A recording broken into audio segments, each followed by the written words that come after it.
জরি ব্যবসায়ীর বাড়িতে দুঃসাহসিক চুরির ঘটনা এবার হাওড়ার সাঁকরাইলে। জরি ব্যবসায়ীর বাড়িতে দুঃসাহসিক চুরির ঘটনা এবার হাওড়ায়। বেশ কয়েক লক্ষ টাকার সোনা ও নগদ টাকা চুরি হলো আলমারি থেকে। ঘটনার তদন্তে নেমেছে সাঁকরাইল থানার পুলিশ। ঘটনাস্থলে আসে হাওড়া সিটি পুলিশের এসিপি সাউথ অরিজিৎ পাল চৌধুরী।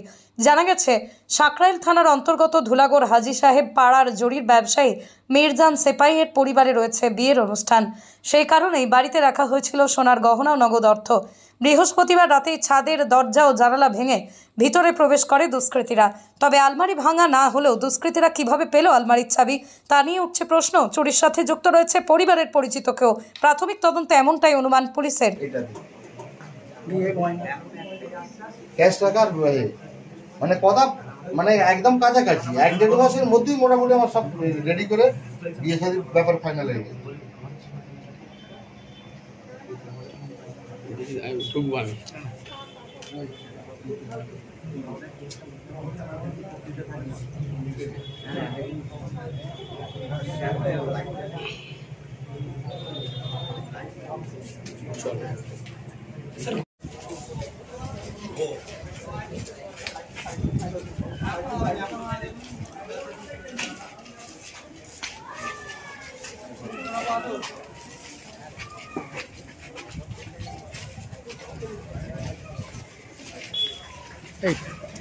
কেউ যাবে না, তোমরা পাবলিক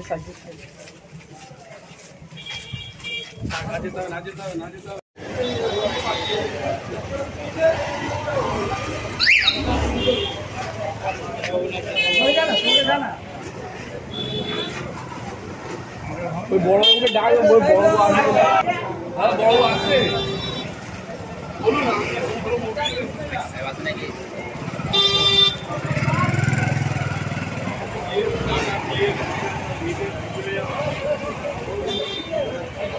ইনভেস্টিগেশন চলছে।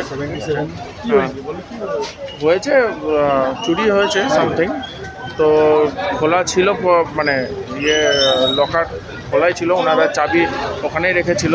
এটা এমন না যে ব্রেকিং হয়েছে, হাউস ব্রেক করে ঢুকেছে বা দরজা ব্রেক করে, সেরকম নজরও পড়লো না। তো যেটুকু দেখলাম যে কোথার থেকে হয়তো আগে থেকে ইনফরমেশন ছিল বা কিছু রেকি করা হয়েছে, কারণ প্রপারলিভাবে পার্টিকুলার জায়গা থেকে জিনিসগুলো মানে নেওয়া হয়েছে, কোনো রকম সার্চ বা কিছু করা হয়নি। কত টাকার মধ্যে বললো ওরা বলেছে অ্যাপ্রক্স 10 লাখ টাকার মতো। দেখা যাচ্ছে, ইনভেস্টিগেশন করা হোক, দেখা যাক পুরোটা। স্যার, আপনারা কি সিসিটিভি ফুটেজ শনাক্ত করেছেন? দেখছি এখনও প্রাইমারি ইনভেস্টিগেশন চলছে, ফার্দার ইনভেস্টিগেশন চলবে। সেক অফ ইনভেস্টিগেশনে বেশি কিছু বলা যাবে না। ঠিক আছে।